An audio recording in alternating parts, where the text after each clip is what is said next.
মুহূৰ্তত দিব বিচাৰিছো এটা ডাঙৰ খবৰ ৰাজ্যৰ লাখ লাখ মুছলমান সংখ্যালঘু ছাত্ৰ ছাত্ৰীলৈ বিশেষ বৃত্তিৰ ঘোষণা কৰিছে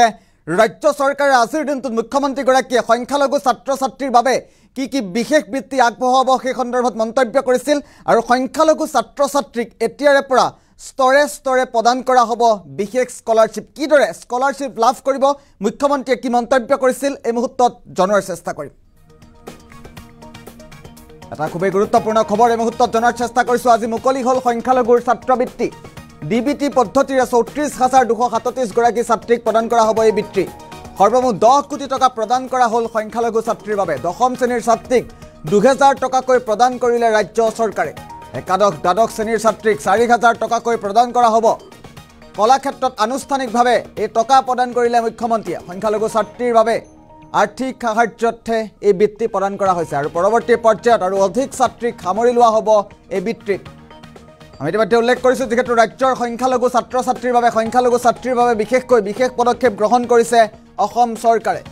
এবাৰ মুখ্যমন্ত্ৰীগৰাকীয়ে বৃহৎ মন্তব্য কৰিছে 10 কোটি টকা প্ৰদান কৰা হৈছে সংখ্যালঘুৰ বাবে দশম শ্ৰেণীৰ ছাত্ৰীক 2000 কৈ টকা প্ৰদান কৰিছে আজিৰ দিনটোত পৰৱৰ্তী পৰ্যায়ত আৰু অধিক সংখ্যালঘু ছাত্ৰীক সামৰি লোৱা হ'ব এই স্কলাৰশ্বিপৰ জৰিয়তে কিদৰে স্কলাৰশ্বিপ লাভ কৰিব সেই সন্দৰ্ভত মুখ্যমন্ত্ৰীয়ে মন্তব্য কৰিছিল আমি তাৰ পূৰ্বে ডাঙৰ খবৰটো মুহূৰ্তত জনাই আছোঁ পৰৱৰ্তী সময়ত আৰু অধিক ছাত্ৰীক সামৰি লোৱা হ'ব এই স্কলাৰশ্বিপৰ জৰিয়তে এটা ডাঙৰ খবৰ ডিবিটি পদ্ধতিৰে 34237 গৰাকী ছাত্ৰীক প্ৰদান কৰা হ'ব বিশেষ স্কলাৰশ্বিপ দশম শ্ৰেণীৰ ছাত্ৰীক 2000 কৈ টকা প্ৰদান কৰিলে ৰাজ্য চৰকাৰে আৰু সংখ্যালঘুৰ বাবে বিশেষ স্কলাৰশ্বিপৰ ব্যৱস্থা কৰিছে ৰাজ্য চৰকাৰে আৰু এই সন্দৰ্ভত মুখ্যমন্ত্ৰীয়ে মন্তব্য কৰিছিল কি কৈছিল মুখ্যমন্ত্ৰীয়ে শুনোৱাৰ চেষ্টা কৰিম আমি অসমৰ সংখ্যালঘু সম্প্ৰদায়ৰ ছাত্ৰীসকলকো তেওঁলোকৰ শিক্ষা যাতে কণ্টিনিউৱাছ হয় নিৰন্তৰ শিক্ষা লাভ কৰিব পাৰে আৰ্থিক অসুবিধাই তেখেতসকলৰ শিক্ষাত যাতে বাধাৰ সৃষ্টি কৰিব নোৱাৰে তাৰ বাবে আমি তেওঁলোকৰ বাবে আগবঢ়োৱা বিশেষ জলপানীও বিতৰণ কৰিছোঁ আমাৰ ৰাজ্য চৰকাৰ বাল্য বিবাহৰ বিৰুদ্ধে কঠোৰ সংগ্ৰামেই হওক বা সংখ্যালঘু সম্প্ৰদায়ৰ ছাত্ৰীসকলক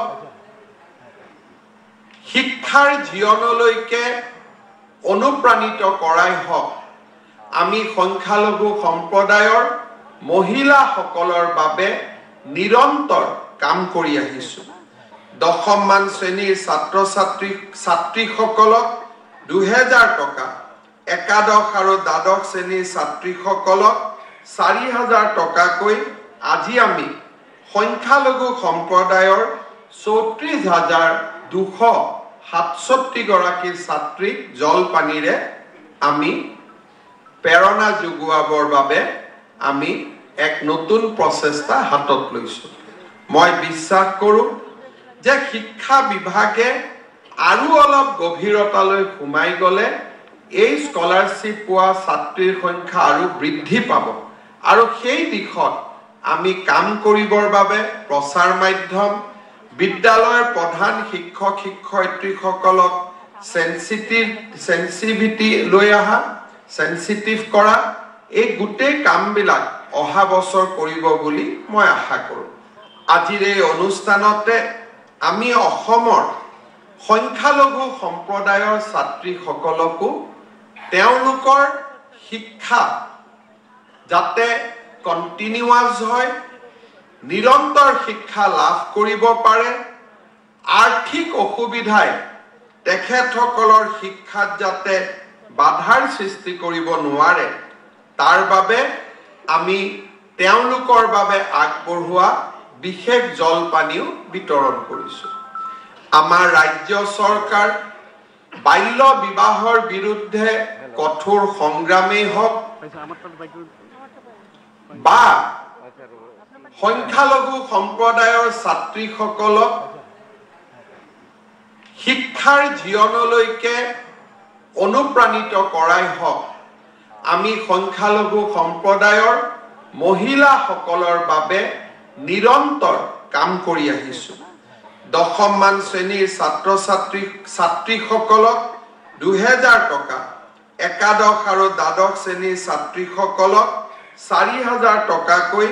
আজি আমি সংখ্যালঘু সম্প্ৰদায়ৰ 34267 গৰাকী ছাত্ৰীক জলপানীৰে আমি প্ৰেৰণা যোগোৱাবৰ বাবে আমি এক নতুন প্ৰচেষ্টা হাতত লৈছোঁ মই বিশ্বাস কৰোঁ যে শিক্ষা বিভাগে আৰু অলপ গভীৰতালৈ সোমাই গ'লে এই স্কলাৰশ্বিপ পোৱা ছাত্ৰীৰ সংখ্যা আৰু বৃদ্ধি পাব আৰু সেই দিশত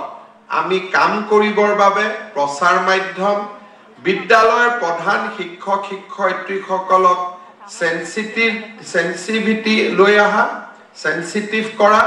এই গোটেই কামবিলাক অহা বছৰ কৰিব বুলি মই আশা কৰোঁ আজিৰ এই অনুষ্ঠানতে আমি অসমৰ সংখ্যালঘু সম্প্ৰদায়ৰ ছাত্ৰীসকলকো তেওঁলোকৰ শিক্ষা যাতে কন্টিনিউয়াস হয় নিৰন্তৰ শিক্ষা লাভ কৰিব পাৰে আৰ্থিক অসুবিধাই তেখেতসকলৰ মুখ্যমন্ত্ৰীগৰাকী আজিৰ দিনটোত যিহেতু কলাক্ষেত্ৰতে বৃহৎ মন্তব্য কৰা পৰিলক্ষিত হৈছে সংখ্যালঘু ছাত্ৰীসকলে যাতে কোনো দিশতে অসুবিধাৰ সন্মুখীন নহয় তাৰ বাবে এই বৃহৎ পদক্ষেপ গ্ৰহণ কৰা হৈছে ৰাজ্য চৰকাৰৰ তৰফৰ পৰা আমি পুনৰবাৰ খবৰটো ডাঙৰ খবৰটো জনোৱাৰ চেষ্টা কৰিম পুনৰবাৰ ফুল প্লেটত জনোৱাৰ চেষ্টা কৰিম সংখ্যালঘু ছাত্ৰীক লৈ বৃহৎ মন্তব্য কৰিছে আজি মুকলি হল সংখ্যালঘু ছাত্ৰবৃত্তি আপুনিও সংখ্যালঘু ছাত্ৰবৃত্তি লাভ কৰিব পাৰিব ডিবিটি পদ্ধতিৰে 34237 গৰাকী ছাত্ৰীক প্ৰদান কৰা হ'ব এই বৃত্তি সৰ্বমুঠ 10 কোটি টকা প্ৰদান কৰা হল সংখ্যালঘু ছাত্ৰীৰ বাবে দশম শ্ৰেণীৰ ছাত্ৰীক 2000 টকাকৈ প্ৰদান কৰিলে ৰাজ্য চৰকাৰে একাদশ দ্বাদশ শ্ৰেণীৰ ছাত্ৰীক 4000 টকাকৈ প্ৰদান কৰা হৈছে কলাক্ষেত্ৰত আনুষ্ঠানিকভাৱে প্ৰদান কৰিলে মুখ্যমন্ত্ৰীগৰাকী আজিৰ দিনটোত সংখ্যালঘু ছাত্ৰীৰ আৰ্থিক সাহায্যাৰ্থে এই বৃত্তি প্ৰদান কৰা হৈছে পৰৱৰ্তী পৰ্যায়ত আৰু অধিক ছাত্ৰীক সামৰি লোৱা হ'ব এই বৃত্তিত আৰু সংখ্যালঘু ছাত্ৰীৰ বাবে বিশেষ ব্যৱস্থা গ্ৰহণ কৰা হৈছে ৰাজ্য চৰকাৰৰ তৰফৰ পৰা আগন্তুক দিনত বৃহৎ পদক্ষেপ লোৱা হ'ব বুলি মুখ্যমন্ত্ৰীগৰাকীয়ে মন্তব্য কৰিছে যিহেতু সৰ্বমুঠ 10 কোটি টকা সংখ্যালঘু ছাত্ৰীৰ বাবে প্ৰদান কৰা হৈছে আমি পুনৰবাৰ মুখ্যমন্ত্ৰীৰ মন্তব্য আছে পুনৰবাৰ মুখ্যমন্ত্ৰীৰ মন্তব্য আগবঢ়াইছো স্থানতে আমি অসমৰ সংখ্যালঘু সম্প্ৰদায়ৰ ছাত্ৰীসকলকো তেওঁলোকৰ শিক্ষা যাতে কন্টিনিউয়াস হয় নিৰন্তৰ শিক্ষা লাভ কৰিব পাৰে আৰ্থিক অসুবিধাই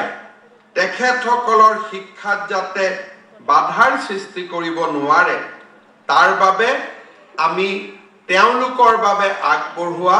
বিশেষ জলপানীও বিতৰণ কৰিছোঁ আমাৰ ৰাজ্য চৰকাৰ বাল্য বিবাহৰ বিৰুদ্ধে কঠোৰ সংগ্ৰামেই হওক বা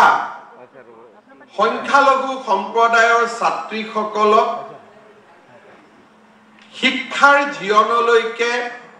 অনুপ্ৰাণিত কৰাই হওক আমি সংখ্যালঘু সম্প্ৰদায়ৰ মহিলাসকলৰ বাবে নিৰন্তৰ কাম কৰি আহিছোঁ দশমমান শ্ৰেণীৰ ছাত্ৰীসকলক 2000 টকা একাদশ আৰু দ্বাদশ শ্ৰেণীৰ ছাত্ৰীসকলক 4000 টকাকৈ আজি আমি সংখ্যালঘু সম্প্ৰদায়ৰ 34267 গৰাকী ছাত্ৰীক জলপানীৰে আমি প্ৰেৰণা যোগোৱাবৰ বাবে আমি এক নতুন প্ৰচেষ্টা হাতত লৈছোঁ মই বিশ্বাস কৰোঁ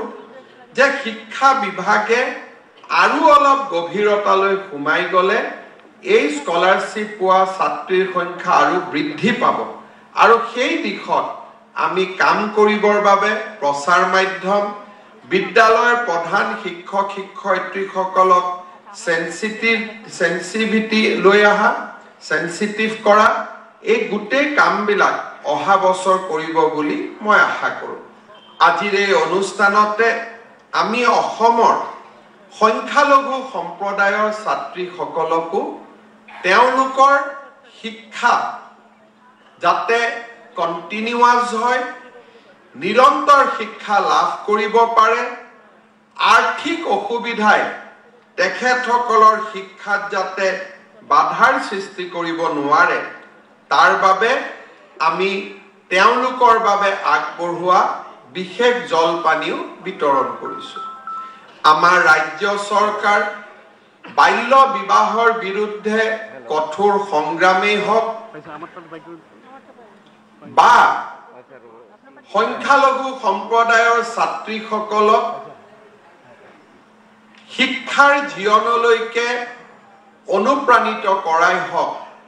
আমি সংখ্যালঘু সম্প্ৰদায়ৰ মহিলাসকলৰ বাবে নিৰন্তৰ কাম কৰি আহিছোঁ। 10ম মান শ্ৰেণীৰ ছাত্ৰীসকলক 2000 টকা, একাদশ আৰু দ্বাদশ শ্ৰেণীৰ ছাত্ৰীসকলক 4000 টকাকৈ আজি আমি সংখ্যালঘু সম্প্ৰদায়ৰ 34267 গৰাকী ছাত্ৰীক জলপানীৰে আমি প্ৰেৰণা যোগোৱাবৰ বাবে আমি এক নতুন প্ৰচেষ্টা হাতত লৈছোঁ। মই বিশ্বাস কৰোঁ যে শিক্ষা বিভাগে আৰু অলপ গভীৰতালৈ সোমাই গ'লে এই স্কলাৰশ্বিপ পোৱা ছাত্ৰীৰ সংখ্যা আৰু বৃদ্ধি পাব আৰু সেই দিশত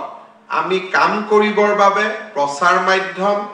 বিদ্যালয়ৰ প্ৰধান শিক্ষক শিক্ষয়িত্ৰীসকলক সেন্সিটিভিটি লৈ অহা, সেন্সিটিভ কৰা,